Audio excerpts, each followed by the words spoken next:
Régulièrement, on aime faire des petites histoires sur des noms de rues insolites. Il n'y a pas longtemps, un de nos auditeurs, Baptiste, nous a laissé ce commentaire sur Spotify. Salut, j'ai bien aimé les petites histoires des noms de rues et chez moi, à Saint-Paul-Trois-Châteaux, il y en a une qui est plutôt cocasse, c'est l'impasse du Trou du Cocu. Alors on s'est penché sur ce sujet. Bon, d'abord, première chose, on a vu qu'à Saint-Paul-Trois-Châteaux, il n'y avait aucun château.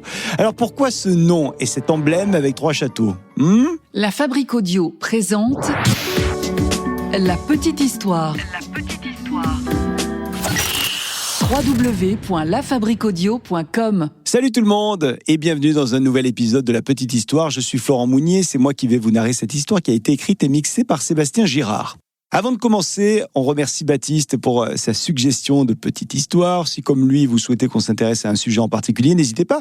Vous nous laissez des messages en commentaire sur Spotify ou directement via les réseaux sociaux. Nous sommes sur Insta, également sur Facebook. Et je vous rappelle aussi que nous avons un Patreon qui vous permet de nous soutenir pour moins de 5 € par mois. Vous serez nos soutiens et vous ferez partie de la grande famille de La Petite Histoire. Et en plus de ça, vous aurez des histoires inédite avant tout le monde. Allez, sans plus attendre, on part à la découverte de cette ville du sud de la France, Saint-Paul-Trois-Châteaux. Ah oui. Quelle histoire, ça aussi. Alors avant de parler de l'histoire de Saint-Paul-Trois-Châteaux, on va répondre à une première question. C'est où Saint-Paul-Trois-Châteaux ? Saint-Paul, on va raccourcir le nom pour gagner du temps avec tout le respect pour les tricastins qui nous écoutent, mais Saint-Paul se trouve dans la Drôme, à la frontière avec le Vaucluse, entre Bolène et Pierrelatte. Pour celles et ceux qui ne sont pas du coin et qui ne connaissent pas, Saint-Paul est le long de l'autoroute A7, au sud de Montélimar. Montélimar que tous les gourmands connaissent bien, puisque c'est un petit peu la capitale du nougat.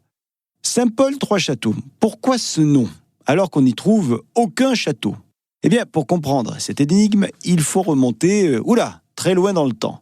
Bien avant les saints, bien avant même les églises et les clochers. Les archéologues ont retrouvé des traces d'occupation humaine datant de plus de 6000 ans à l'époque néolithique.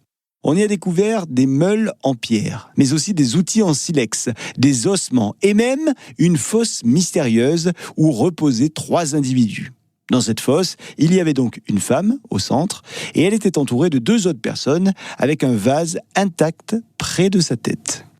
Plus tard, cette terre a changé de propriété et elle est devenue une terre gauloise, la terre qui appartenait désormais au peuple des Tricastini. Un peuple discret, installé entre le Rhône et les contreforts des baronnies dans cette région ensoleillée qu'on appelait le Tricastin.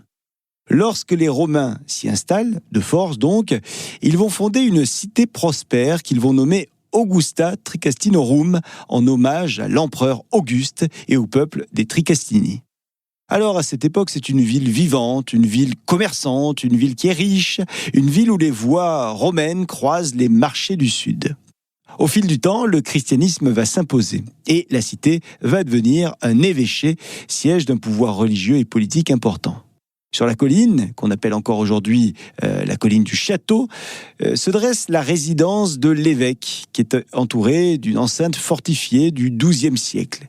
Au cœur de la ville médiévale, une église majestueuse s'élève. Il s'agit d'une cathédrale, la cathédrale Notre-Dame, construite entre la fin du XIIe et le début du XIIIe siècle.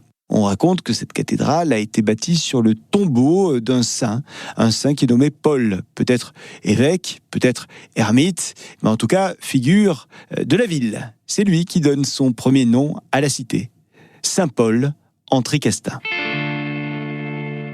Au XVIe et au XVIIe siècle, Saint-Paul va prendre son nom définitif, à savoir donc Saint-Paul-Trois-Châteaux.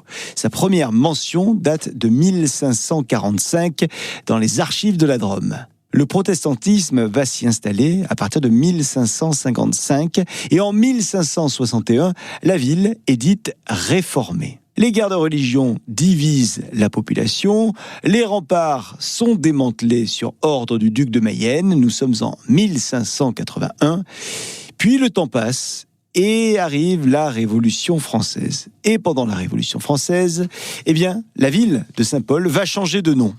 Entre 1793 et 1795, elle va devenir Paul-les-Fontaines. On enlève donc le Saint, avant de retrouver son nom, Saint-Paul-Trois-Châteaux.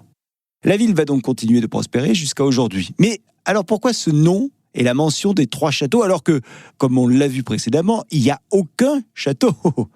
Eh bien, le nom 3 châteaux n'est qu'une erreur de lecture, un malentendu linguistique si vous voulez, malentendu qui a traversé les siècles. Au départ, la ville s'appelait bien Saint-Paul en Tricastin, mais le mot Tricastin, hérité du peuple des Tricastini, a été lu, mal compris, puis transformé. Les scribes médiévaux, recopiant les textes latins, ont cru voir en fait dans Tricastrinorum les mots Triacastra, ce qui signifiait 3 châteaux.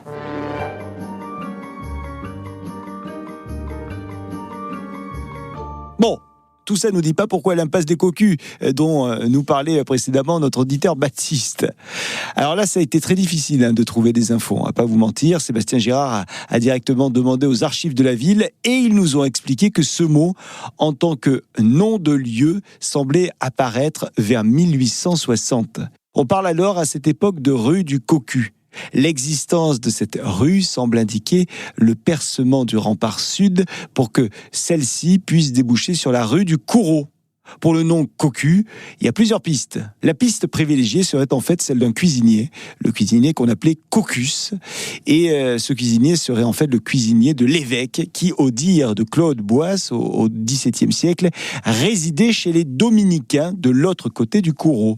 Et il aurait emprunté régulièrement une brèche dans le rempart pour se rendre à son travail, à l'évêché, sans avoir constamment à faire un détour ou à se présenter devant les gardes en faction à la porte avoisinante. Et il aurait emprunté par convenance un trou déjà présent dans l'ancien rempart. Bon, cette incertitude, elle est maintenue par le fait que ce nom de lieu ne semble formellement apparaître qu'à partir des années 1860 et que ce percement ne semble pas apparaître sur le plan cadastral de 1810. Donc, soit il a été percé plus tard, au 19e siècle, soit il existait déjà et il n'a pas été considéré comme assez important pour être indiqué sur un cadastre, le fameux cadastre de 1810. Donc, un petit peu comme le nom de la ville, le nom Cocus, que vous écrivez C-O-Q-U-U-S, oui, il y a 2 U, qui signifiait cuisinier, est devenu Cocu, le Cocu, qu'on connaît avec ses cornes sur la tête, et donc, plus tard, la rue du Cocu. Voilà les amis pour cette petite histoire autour de la ville de Saint-Paul-Trois-Châteaux et le trou du Cocu. Un grand merci à Valentin des archives de la ville, Valentin Godemar. Il nous a fourni des informations autour de ce trou du Cocu. Si vous passez par Saint-Paul-Trois-Châteaux, n'hésitez pas à prendre une photo du trou du Cocu et vous nous l'envoyez. Ça fera un beau clin d'œil. On sera ravis de le partager sur nos réseaux sociaux. Si l'épisode vous a plu, n'hésitez pas à le liker, le partager, le commenter. Et quant à nous, on se retrouve très vite pour un nouvel épisode. Et puis, on vous attend sur le Patreon de La Petite Histoire, sur lequel vous pouvez nous accompagner et surtout nous soutenir pour moins de 5 € par mois. À très vite. La Fabrique Audio présente La Petite Histoire. Vous souhaitez devenir sponsor de ce podcast ? Contact @lafabriqueaudio.com. Avant de se quitter, je vous rappelle que La Petite Histoire est un podcast de La Fabrique Audio. La Fabrique Audio réalise des podcasts de marque et d'entreprise. Donc, si vous cherchez pour vous, pour votre entreprise, pour votre marque, un studio pour faire des podcasts, n'hésitez plus. Envoyez-nous un mail, contact @lafabriqueaudio.com, la fabrique avec un K.